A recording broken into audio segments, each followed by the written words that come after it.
All right, one of the stories of the NFL season, one of the best quarterbacks in football already. He's here with Visa. He's Jayden Daniels. What's going on, man? Man, I'm good. How you doing? I'm doing great. Give me a question. You've been here for a couple days. Give me a question you're tired of answering already. I don't know. Everybody has different questions for me. Oh, there you go. Okay. So it hasn't been a repeated question. Okay. We just had Kyle Hamilton. He said everybody's asking about Lamar MVP and he doesn't want to talk about it anymore. So there you go. I'm going to start here. I think everybody now, when you have success like you do, everybody who's coming into the league, they compare. Oh, it's the next Jayden Daniels. Oh, he's gonna have instant success like Jayden Daniels. Or 2 years from now, somebody's got next Jayden Daniels. If a GM calls you and says, what were the ingredients that went into instant success, so that we know next time we're scouting that this is the guy, what are you telling them? I don't know. I don't think anybody could be respectfully like the next me. Like I think like everybody's unique in their own way. So. I was like how the kid like I say the main thing for like football players in general like is how much do they love the game. Like, yeah, are they very passionate about the game, stuff like that? Like I love football, so I mean I'm watching it when I'm not playing it. Like, I'm watching film. Like, I actually love football, so I'll say that's like the main thing, the passion of the game. How do you determine how do you find out if someone loves football? Like if you're talking to somebody and you're like, this guy loves football, what does that mean to you? I think you can tell by like the history of football or like different things. I don't know. Like I just did a quiz of like trying to guess what the quarterback was just based off their movements, and I went 100% because I watched football, so I knew all the guys that they brought up. Who's your favorite football player to watch all time? All time? All time. I don't know, man. I love watching Lamar's game. Really? I love watching Lamar's game. It just looks so effortless for him. Yeah. Like I don't know. There's never been anything like it. Yeah, he's just back there doing whatever he wants to do. So I mean, shout out to Lamar. We got a good relationship, but man, I love watching this game. That's great. I like that. Speaking of history, I have family from the DC area, okay. And when I hear stories about what it was like in the '80s, the early '90s, it sounds like a different planet. Because I just didn't grow up with that. Right. How much, now that you're there, now that you're helping resurrect it, how much have you looked back at the history of the franchise and realized how proud it was and how proud it can be again? Man, I'm blessed to have Doug Williams there. There you go. So, I mean, everybody loves Doug. And, yeah, man, rightfully so. Everything he's done for that organization, everything he's done for the game of the sport, and for black quarterbacks, man. Yep. He's a living legend. So, everybody loves Doug, so we always hear stories about that. And I can see how prideful and how much they treat Doug the right way, because just the joy they brought. And all the legends that come back, man, they show a whole bunch of love. What's the best advice Doug's given you about anything, whether that's playing in that market, being a young quarterback? What's the best piece? Doug tell me the same thing all the time. Just be you. That's enough. At the end of the day, just be you. I was here for a reason. Yeah, I like that. Let's talk about the game a little bit this weekend. As someone who understands high-level football play, like what does Mahomes do that I wouldn't understand? Man, he makes the right plays. In the big moments, he doesn't really have like too many negative plays. Like people will probably see on like first down or second down, like Mahomes might throw the ball at somebody's feet, but people are like, oh, it's a bad pass.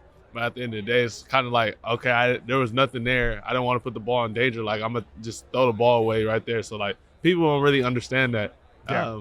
But you got to really, I really appreciate that because, like, okay, it's easier to line up for 2nd and 10 than it is for 2nd and 15. So, stuff like that. Yeah, I like that.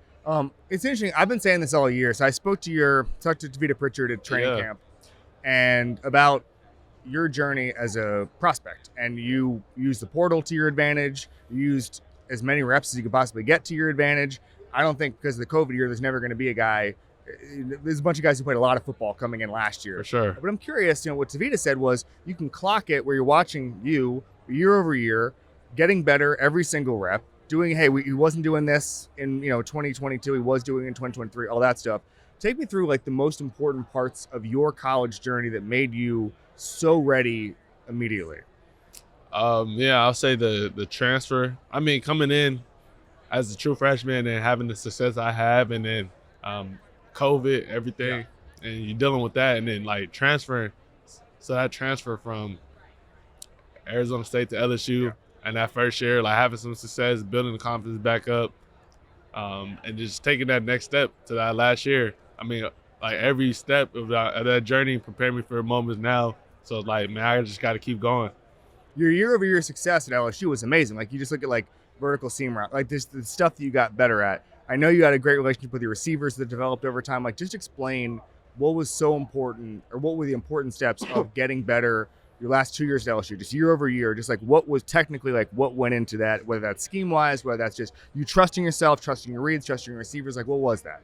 Yeah, I would think like I just had a full off season with them, and that was my first time in college where I had like a full off season in the same system, same coordinators, same guys, and we just built that camaraderie. Like we used to work out like 11 o'clock at night in the indoor, just throwing the ball and talking. I think that's how we became so close.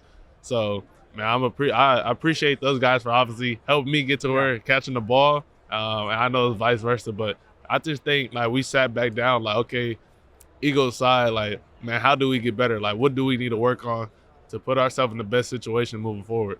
Yeah. When you get to the playoffs, win the playoff games, get to the NCAA title game like you did, obviously you think about the next step and what specific personnel moves or scheme changes or whatever it is need to go from good to great, great to excellent, whatever, however you want to phrase it. You're sitting here in February, we've got 7 months until we start playing again. What's the number one thing from the Commander side that you think you guys need to work on to get to the next step? Yeah, I mean, right now we got a lot of free agents. Yeah. So we need to bring some players in.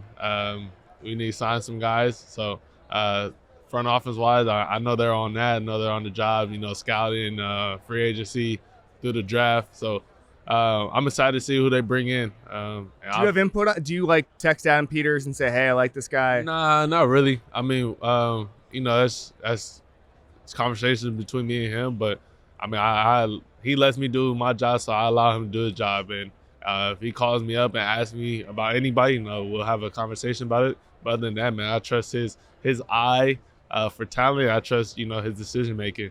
What about you specifically? Like, if there's number one thing, on March 30th when you're working out, like you're thinking about getting better at what specifically? I haven't really sat down and thought about that yet. I mean, I got a couple things that my quarterback coach probably have written up and stuff like that. But the main thing I'll say is all season I was just bulking up a little bit more, putting on some more armor.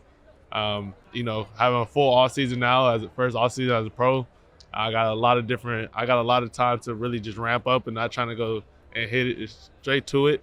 So that'll be the main thing. But quarterback specific wise, I mean, I get with my trainer, but I know he probably has a couple things, and I'm excited to get back to work and keep growing. Last thing before we get to what you're doing with Visa, what's been your favorite thing about DC? The fan base, man. I love like riding to a game and seeing everybody tailgating, all the flags and everything, and they're very passionate. What's been the most emotional kind of, someone coming up to you at the at a store or anything? Do you get that a lot? Yeah. People will say I changed their lives and stuff like that, and they're thanking me. Some people get very emotional, so it's awesome to see everybody just so excited to be a Washington Commanders fan. That's awesome. Thank you so much, Jayden Daniels. Tell us what you're doing with Visa. Yeah, so I'm partnered with Visa Small Business Clubhouse, presented by Chase Inc. And, just to partner with them was big for me to bring light and notoriety on the small businesses, man, that might not get the same one as the big one. So, man, it's been awesome to partner with them on that. Awesome. Thank you so much. Yeah, appreciate you.